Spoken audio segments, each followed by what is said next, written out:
తిరుపతి ఎయిర్పోర్టుపై జిల్లావాసుల కలలుగానే మిగిలిపోనున్నాయి.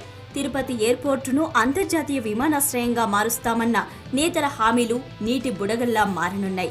తాజాగా తిరుపతి విమానాశ్రయానికి ఇంటర్నేషనల్ ఎయిర్పోర్టుగా రూపుదిద్దేందుకు పరిస్థితులు అనుకూలంగా లేవని ఐఏఏ బృందం తెలిపింది. కేవలం ఇంటర్నేషనల్ హోదా మాత్రమే కల్పిస్తామని తేల్చి చెప్పింది.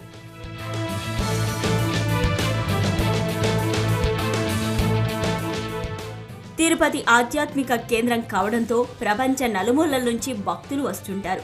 మరోవైపు చెన్నై, బెంగళూరు పారిశ్రామిక కారిడార్లో ఉన్న చిత్తూరు జిల్లా పారిశ్రామిక అభివృద్ధి వేగంగా జరుగుతోంది.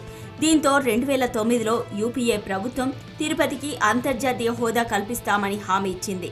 2010లో తిరుపతికి వచ్చిన అప్పటి ప్రధాని మన్మోహన్ సింగ్ అంతర్జాతీయ ఎయిర్పోర్టు హోదా కల్పించే పనులకు శంకుస్థాపన చేశారు.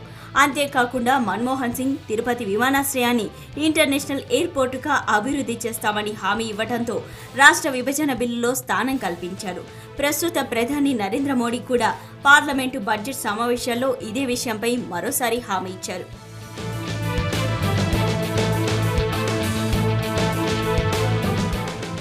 అయితే ఈ విషయంపై ఐఏఏ చైర్మన్ అలోక్ సిన్హా నేతృత్వంలోని ప్రతినిధి బృందం తిరుపతి విమానాశ్రయాన్ని సందర్శించింది. అంతర్జాతీయ విమానాశ్రయంగా మార్చాలంటే 1250 అడుగుల రన్వే, ఏడాదికి 10 మిలియన్ల మంది ప్రయాణికులు రాకపోకలు ఉండాలని చెప్పింది. దీనికి అవసరమైన టెర్మినల్, ఎయిర్ క్రాఫ్ట్ బేన్, కామన్ చెక్ పాయింట్లు, ఇమ్మిగ్రేషన్ సెంటర్లతో పాటు ఇతర సదుపాయాల కోసం 3000 ఎకరాల భూమి కావాలని పేర్కొంది. ప్రస్తుతం ఉన్న విమానాశ్రయం స్థలం 140 ఎకరాలు, రన్వే 7500 అడుగులు మాత్రమే ఉందని ఐఏఏ బృందం తెలిపింది. విమానాశ్రయానికి చుట్టుపక్కన చెరువులు, కుంటలు, వాగులు, వంకలు ఉండటంతో రన్వే విస్తరణకు సాధ్యపడదని స్పష్టం చేసింది. విమానాశ్రయానికి అంతర్జాతీయ హోదా కల్పించేందుకు మాత్రమే సదుపాయాలు ఉన్నాయని ఐఏఏ బృందం తెలిపింది.